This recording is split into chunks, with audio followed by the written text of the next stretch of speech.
Pendant plus de 1000 ans, les Jeux olympiques ont marqué le monde antique.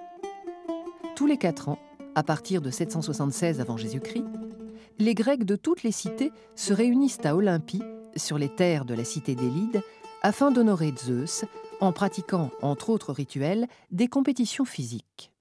De toutes les fêtes panhelléniques qui scandent le temps grec, les autres ayant lieu à Delphes en l'honneur d'Apollon, à Corinthe pour Poséidon et à Némée une nouvelle fois pour Zeus, celles d'Olympie sont les plus prestigieuses.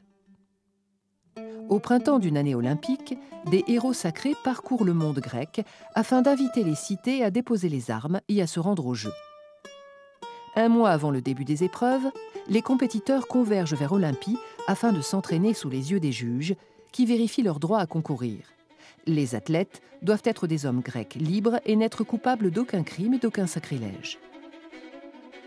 Puis, de tout le monde grec arrivent des dizaines de milliers de spectateurs, principalement des hommes, puisque seules les femmes vierges sont tolérées dans l'enceinte sacrée d'Olympie. Toutefois, des Jeux féminins ont lieu tous les 4 ans en l'honneur d'Héra, la compagne de Zeus. Les cérémonies d'Olympie durent 5 jours. Le premier est consacré aux processions, sacrifices et libations, et les concurrents jurent devant Zeus de concourir loyalement. Leur serment engage leur honneur et celui de leur cité. Lors des 3 jours suivants, se déroulent les épreuves ponctuées d'offices religieux. À l'origine, il s'agit d'une unique course de la longueur d'un stade, soit environ 192 mètres. Par la suite, le programme olympique s'étoffe jusqu'au 5e siècle avant Jésus-Christ. S'ajoutent d'autres courses à pied, double stade et courses de fond, des courses en armes, des courses de chevaux et de chars, des épreuves de saut, de lancer de poids, de javelot, et celles très violentes et populaires de combat, lutte, pugilat et pancrace. Seule compte la victoire, signe d'élection divine.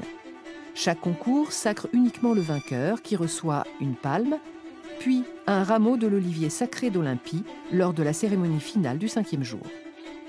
La nature des Jeux, avant tout une célébration religieuse, évolue au cours des siècles, notamment à l'époque romaine. Olympie attire alors des habitants de tout l'Empire et les Jeux se réduisent de plus en plus à un spectacle sportif de professionnels. Ils tombent en désuétude à partir de la fin du IIIe siècle après Jésus-Christ. Et l'édit de Théodose Ier, interdisant les rites païens en 393, sonne le glas de l'olympisme antique.